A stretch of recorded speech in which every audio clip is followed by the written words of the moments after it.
अगर हम English literature को देखें तो एंशियंट टाइम्स में जाएं तो इंग्लिश लिटरेचर जो है वो बहुत ही पहले स्टार्ट हो चुका था। लेकिन उस वक्त का लिटरेचर अगर हम अब उठाएं, उस वक्त ही इंग्लिश उठाएं और अब की इंग्लिश उठाएं तो उसमें बहुत ज़्यादा डिफरेंस है। तो जो फर्स्ट पीरियड है लिटरेचर का वो है ओल्ड और एंग्लो सैक्सन लिटरेचर। जो फर्स्ट है वो है ओल्ड और एंग्लो सैक्सन लिटरेचर जो 1670 से 1100 तक चला। तो अब अगर इसकी हम बात करें तो फर्स्ट जो पीरियड है ओल्ड और एंग्लो सैक्सन लिटरेचर, तो इसमें बहुत सारे पोइट्स हमें नहीं मिलते, लिटरेचर हमें इतना ज़्यादा नहीं मिलता कि भाई उसमें कौन कौन से पोइट्स हैं। लेकिन जो इसकी फेमस जो पोइम है वो है ब्यूवुल्फ। अगर हम ब्यूवुल्फ को पढ़ें तो हमें पता चलता है कि ब्यूवुल्फ जो पोइम है वो बेसिकली जो है वो अगर आज हम उसे पढ़ें तो हमें समझ नहीं आएगी ब्यूवुल्फ। हम चौसर भी पढ़ें तो वहाँ भी इंग्लिश भी उसकी चेंज थी, तो उसे मॉडर्न इंग्लिश में कन्वर्ट करके हमें दिखाया जाता है। वो आपको मैं दिखाऊंगा भी सही कि वो कैसे होगा। तो इसमें ज़्यादातर हमें नहीं मिलता। इस इरा में बेसिकली वॉर्स लड़ी गई, तो उनसे रिलेटेड आर्मी वॉर्स, उनसे रिलेटेड उन्होंने फील्ड में बात की है। पोइट्स ने उनके मुतल्लिक लिखा था, उनका जीतना, उनका हारना, उन पे पोइट्री करना, उसके बारे में लिखा था। अब सेकंड है मिडल एज लिटरेचर जो 1100 से 1500 तक चला। तो मिडल एज लिटरेचर जो ये इरा था, इसमें जो फेमस पोइट से हमें जोफ्री चौसर मिलता है, जो कि जोफ्री चौसर आप जानते हैं कि फादर ऑफ इंग्लिश लिटरेचर भी है। तो उसने जो सबसे फेमस लिखी थी वो prologue to Canterbury Tales. Basically अगर हम पढ़ें तो हमें ये पता चलता है कि ये हमें प्रॉपर जो है वो बहुत डिफरेंट है इनकी। मैं आपको दिखाता भी हूँ कि भाई ये कौन सी बुक है। ये है जी जो प्रॉपर ये है, इसमें प्रॉपर ये सारा लिखा हुआ है। ये इसमें अगर आप पढ़ना चाहें ये भी पढ़ सकते हैं। चौसर की है जो कि फादर ऑफ इंग्लिश लिटरेचर भी जिसे कहते हैं। ये है जी जोफ्री चौसर जो 1343 से अक्टूबर 1400 तक जिसकी डेट ऑफ बर्थ है और डेट ऑफ डेथ है। अगर इसमें मैं आपको दिखाऊं the prologue to the Canterbury Tale, तो इसमें ये डिफरेंट चैप्टर्स हम कह सकते हैं, सेक्शंस कह सकते हैं, कंटेंट्स हैं। जो पहला है वो चौसर का वो है जोफ्री चौसर, उसकी life, age and major works के बारे में लिखा है। तो फिर जोफ्री चौसर ह्यूमर के बारे में है, रियलिज्म इसकी पोइट्री में बहुत ज़्यादा था, और चौसर चर्च के बारे में उसने लिखा है। डिफरेंट सारा लिखा गया। तो अब मैं आपको अगर दिखाऊं तो इसमें जो है वो मैं आपको पहले भी बताया कि इसमें डिफरेंट है भाई इंग्लिश। अगर हम चलें इसकी इंग्लिश पढ़ें तो हमें पता चलता है कि अगर हम मॉडर्न इंग्लिश में इसे चेंज करेंगे तो फिर ही हमें समझ आ सकती है, वैसे हमें प्रॉपर समझ नहीं आएगी। तो यहाँ हम देखें तो इसने लिखा है व्हेन। अब देखें अगर हम सिंपली मैं आपको बता रहा हूँ व्हेन पढ़ें तो WHEN होता है, then apple with his short short. अगर हम इसे कन्वर्ट करें मॉडर्न इंग्लिश में तो ये बनेगा when in April the sweet showers fall. तो ये डिफरेंस है। तो the drop of March hath proceed to the root. तो अगर हम मॉडर्न इंग्लिश में देखें तो ये proceeding to the root to March drought above all. तो ये थोड़ा डिफरेंट है। अगर हम पढ़ें तो हमें समझ नहीं आती, क्योंकि ये बहुत ही पहले की लिखी गई है। चौसर ने लिखी थी, जिसे फादर ऑफ इंग्लिश लिटरेचर भी कहते हैं। तो इसका बेसिकली जो मिडल एज लिटरेचर है वो इसका ज़्यादा वर्क जो होता है वो चौसर का है। तो और भी ज़्यादा पोइट्स हैं, लेकिन वो हम डिटेल में भी डिस्कस करेंगे। अभी हम मेन समझ लें कि भाई इस एज में हुआ क्या है। उसके बाद है जी एलिज़ाबेथियन पोइट्री लिटरेचर। एलिज़ाबेथियन लिटरेचर जो 1500 से 1600 तक चला, और विलियम शेक्सपियर, क्रिस्टोफर मर्लव, स्पेंसर और एडमंड, इनके फेमस ये जो 3-4 पोइट्स है फेमस। विलियम शेक्सपियर को आप जानते ही हैं, जिसने बहुत सी बुक्स पे लिखी हैं और बहुत इंग्लिश लिटरेचर में उसका नाम है। तो ये है जी उसका हैमलेट। उसका एक बेटा था जिसे लेस था, और उसके नाम पे कहा जाता है, क्रिटिक्स भी कहते हैं और इंग्लैंड के भाई विलियम शेक्सपियर जो है उसने जो ये हैमलेट लिखा था वो अपने वही बेटे के नाम पे लिखा था, जिसकी जो बाद में फोत हो गया था। तो ये आप बहुत से पढ़ सकते हैं। हैमलेट हो गया, इसके बहुत से नॉवेल्स भी हैं। तो ये जो उसने लिखा है पोइम्स भी हैं। हालांकि अब इस पे जो हम बात करें तो इस पर ये बहुत कंट्रोवर्शियल है, क्योंकि कभी यूनिवर्सिटी में नहीं गया। तो बहुत से ये भी क्रिटिक्स ये भी कहते हैं कि वो जो इसने लिखा है वो इसने नहीं लिखा, किसी और ने लिखा है और पब्लिश इसके नाम से हुआ है। तो ये बात भी बहुत र्यूमर बनी हुई है कि भाई उसने अपना कुछ नहीं लिखा, दूसरों ने उसको ये लिख के दिया था। अब अगर हम फोर्थ पे जाएं तो ओल्ड भी हो गया, मिडिल एज भी है, एलिज़ाबेथियन भी हो गया पोइट्री। उसके बाद है द एज ऑफ मिल्टन।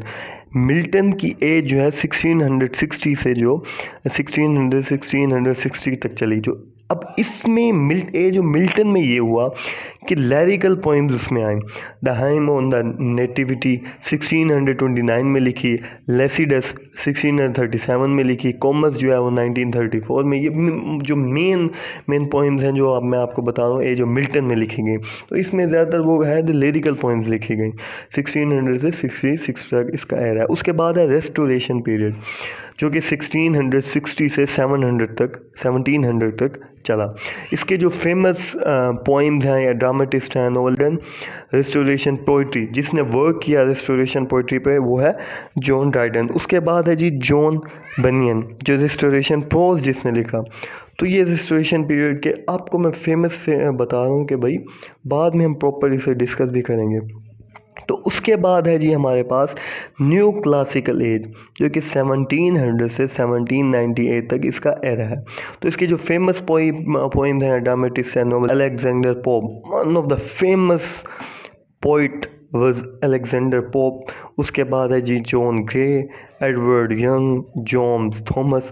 और न्यू क्लासिकल को एज ऑफ पोप भी कहा जाता है क्योंकि one of the famous poet था ये अलेक्जेंडर पोप, और इसी वजह से इसे न्यू क्लासिकल एज को हम एज ऑफ पोप भी कहते हैं। उसके बाद है रोमांटिक एज है जो 1798 से स्टार्ट हुई और 1824 तक वो हुई। रोमांटिक एज 1798 से 1824 तक स्टार्ट हुई। तो इसमें जो फेमस पोइट्स थे या ड्रामेटिस्ट थे उसमें William Wordsworth one of the famous poet हम कह सकते हैं, इसे ड्रामेटिस्ट कह सकते हैं। कोलरेज था, अच्छा बायरन था, विलियम वर्ड्सवर्थ, कोलरेज था, बायरन था, अच्छा शेले था, कीट्स था। तो इसमें जो है वो बेसिकली लिरिकल बैलेड्स हैं। लिरिकल बैलेड्स जो हैं वो रोमांटिक एज में इंट्रोड्यूस करवाई गई। तो William Wordsworth one of the famous dramatist था। उस नेटिक एज को हम देखें और साहब जो भी पीछे एजेस आई हैं उसमें नेचर को उस हद तक डिस्कस नहीं किया गया जो रोमांटिक एज में डिस्कस किया गया था।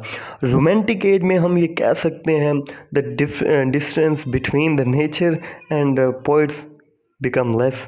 तो वो कम रह गया था डिस्टेंस पोइट्स और नेचर में। पोइट्स जो हैं वो नेचर को ज़्यादातर डिस्कस करते थे। तो उसके बाद है जी विक्टोरियन एज जो कि 1825 से स्टार्ट हुई, 1900 गई जारी रही। इसके जो फेमस पोइट्स थे या ड्रामेटिस्ट थे जिनका नाम ज़्यादा आता है वो अल्फ्रेड टेनिसन था, रॉबर्ट ब्राउनिंग था। ये दोनों पोइट्स थे, अल्फ्रेड टेनिसन और रॉबर्ट ब्राउनिंग, वो जो पोइट्स है। उसके बाद है Charles Dickens dramatist, one of the famous dramatist हम इसे कह सकते हैं चार्ल्स डिकन्स। उसका जो है वो एक ड्रामा ये ग्रेट एक्सपेक्टेशंस भी है, one of the famous novel हम उसे कह सकते हैं ग्रेट एक्सपेक्टेशन। ये है जी ग्रेट एक्सपेक्टेशन, मैं आपको दिखा रहा हूँ great expectation, one of the famous novel हम इसे कह सकते हैं ग्रेट एक्सपेक्टेशन। अगर इसमें हम जाएं तो इसमें ये बहुत ही, अगर आप पीडीएफ में पढ़ सकते हैं और उसमें हैंड बाय हैंड भी आप ले सकते हैं बुक और उसे पढ़ सकते हैं। ये बहुत ही अच्छा नॉवल लिखा गया। अगर हम इसे देखें तो इसमें प्रॉपर इन्होंने बताया भी है कि सेक्शन 1 में उन्होंने 19th सेंचुरी नॉवेल्स के बारे में डिस्कस किया। इसमें जो है उन्होंने ग्रेट एक्सपेक्टेशन की इंट्रोड्यूस करवाया गया, ओवरव्यू दिया गया। उसके बाद उन्होंने ग्रेट एक्सपेक्टेशन की लिस्ट ऑफ कैरेक्टर्स जो इसमें इंक्लूड है उन्हें बताया गया है। उसके बाद ये आउटलाइन स्टोरी है, कैरेक्टर वाइज समरी है, विद एनालिसिस है। तो मैं आपको प्रॉपर बता दूँ कि भाई अगर आप परचेज़ करना चाहें और लेना चाहिए, one of the great novel है ये बहुत ही अच्छा चार्ल्स डिकन्स का लिखा गया है ग्रेट एक्सपेक्टेशन। तो अगर आप इसे लें और पढ़ें तो मैं इसलिए भी साथ साथ आपको रिकमेंड कर रहा हूँ ताकि आप इन्हें पढ़ें तो आपका इंटरेस्ट क्रिएट हो, आप इन्हें साथ साथ पढ़ते जाएं। अब विक्टोरियन एज भी हो गया। उसके बाद अब आगे जी मॉडर्न लिटरेचर जो कि 1900 से 1961 तक जारी रही। मॉडर्न लिटरेचर जिसके फेमस जो पोइट्स हैं, ड्रामेटिस्ट हैं, नॉवलिस्ट हैं, रॉबर्ट ब्रिजेस है, जॉन ड्रिंकवाटर, अब ऑन है, फिर W.H. डेविस है, T.S. एलियट है, स्टीफन स्पेंसर है। तो ये मॉडर्न लिटरेचर के नामी ग्रामी नाम हमें कह सकते हैं।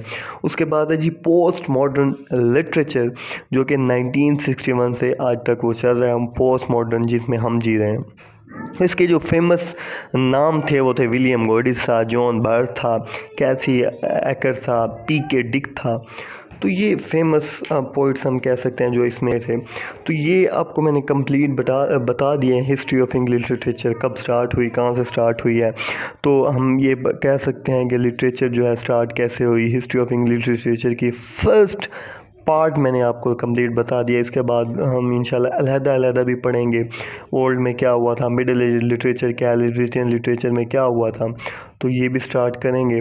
तो आज की वीडियो बहुत, हालांकि मैंने इसे छोटा करना चाह रहा था लेकिन ये बड़ी हो गई। कोई नहीं, आप देखेंगे तो इंशाल्लाह आपको सही लगेगा और आगे भी आप इसे एक पार्ट वाइज भी हम बनाएंगे जिसमें कंप्लीट मैं आपको बताऊंगा भाई उसमें क्या क्या हुआ था, कौन कौन से मूवमेंट्स है, कौन कौन से पॉइंट्स से किस किस सब्जेक्ट को डिस्कस किया गया था।